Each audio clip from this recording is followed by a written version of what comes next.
Untuk kamu yang baru masuk ke kripto, jangan langsung trading di spot atau bahkan di future, tapi fokus dulu pada hal ini.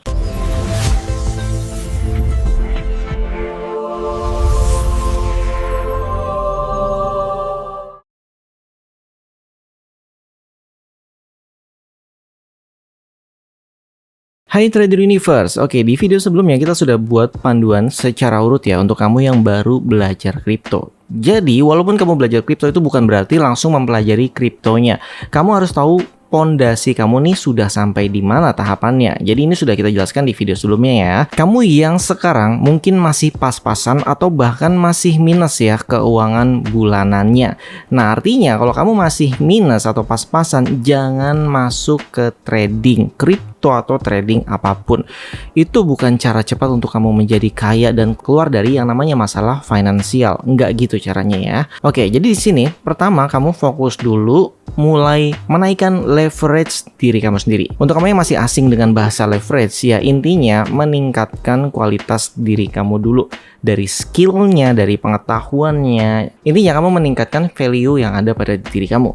Di sini saya buatkan analoginya ya. Misalnya saat ini kamu masih kerja nih, entah di kantor atau di lapangan, tapi kamu atau istri kamu, kalau yang sudah beristri, itu pinter masak, walaupun cuma masak nasi goreng, nasi uduk, atau nasi kuning gitu ya. Pada tahapan ini, kamu bisa mulai menaikkan leverage diri kamu dengan menawarkan makanan atau bekal ke teman-teman kamu. Misalnya di kantor, biasanya kan pada beli sarapan pagi tuh. Nah, kamu tawarin nih, siapa yang mau nitip beli atau disiapkan sarapannya nih, bisa beli atau order ke kamu gitu, dengan cara pesan. Nah, ini dari pengalaman pribadi saya dulu ya, waktu kerja di kantor. Jadi memang banyak orang yang berangkatnya itu terlalu pagi sehingga warung nasi uduk di daerah rumah mereka itu belum pada buka. Jadi lama-kelamaan nanti yang nitip biasanya semakin banyak dan makin banyak juga pesanan yang berbeda-beda. Jadi nggak cuma nasi uduk aja. Di tahapan ini kamu mulai mendapatkan penghasilan tambahan. Kemudian setelah berjalan misalnya beberapa bulan, kamu ingin menaikkan lagi leverage diri kamu, itu bisa juga dengan memperluas marketnya.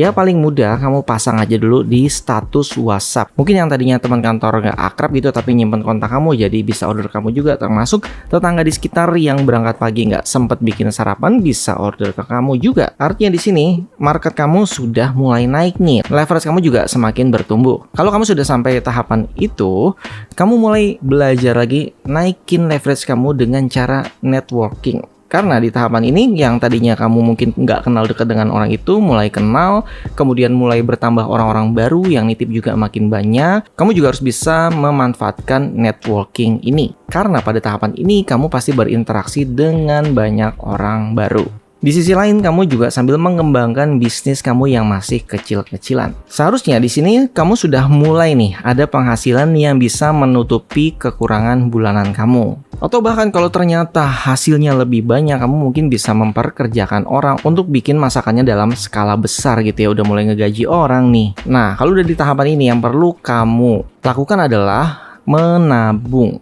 Biasanya kalau orang awam itu nabungnya ya di bank ya. Di sini ya saya bukan menyarankan ya. Kalau memang kamu ingin mengenal dunia kripto, kamu juga bisa mulai menabung tapi di kripto. Jangan langsung beli Bitcoin, jangan langsung beli ETH atau koin lainnya. Tapi mulai belajar dulu nih di kriptonya. Jadi, selagi kamu menjalankan bisnis yang tadi, kamu juga belajar tentang dunia kripto. Kamu bisa start mulai dari koin stabil dulu gitu ya, USDT sebagai contohnya.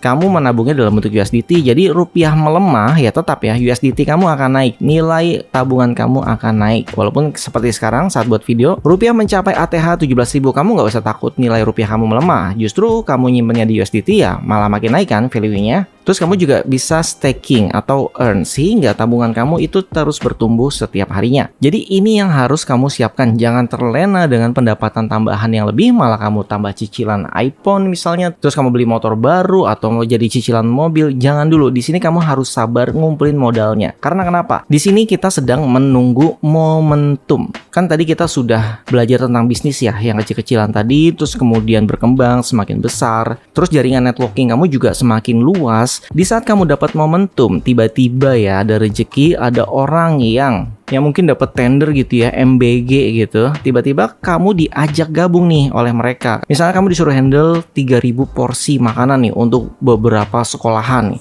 Nah, kalau kamu nggak punya modal yang tadi yang kamu taruh di kripto, atau misalnya kamu mau taruh di bank juga boleh. Kalau kamu nggak nyiapin modal yang tadi karena kamu habiskan buat beli barang-barang gitu, jadinya kamu nggak bisa ambil kesempatan ini. Tapi kalau kamu siap modalnya, karena kan otomatis kamu harus menanggung dulu nih modalnya dari biaya karyawannya, gajinya, terus kamu harus beli bahan-bahan makanannya, itu kan semua modal dulu sendiri. Sebelum nanti uangnya cair hasil dari project MBG tersebut. Nah, ini yang biasanya orang itu tidak siap. Jadi di saat ada kesempatan, di saat ada momentumnya, malah modalnya nggak siap. Dan kalau kamu mau pinjam modalnya misalnya dari pinjol atau dari bank, ya menurut saya itu lebih beresiko ya, karena ada bunganya, jadinya kamu punya kejar target, ya ketenangannya beda lah. Makanya di sini lebih disarankan kamu nyiapin modalnya sendiri. Oke, jadi bagi kamu yang mau belajar kripto, inget ya, pondasi ini harus dibangun dulu. Kalau kamu sudah bisa menabung setiap bulannya, baru kamu bisa start. Dan artinya tidak harus semua tabungan kamu dipindahkan ke kripto.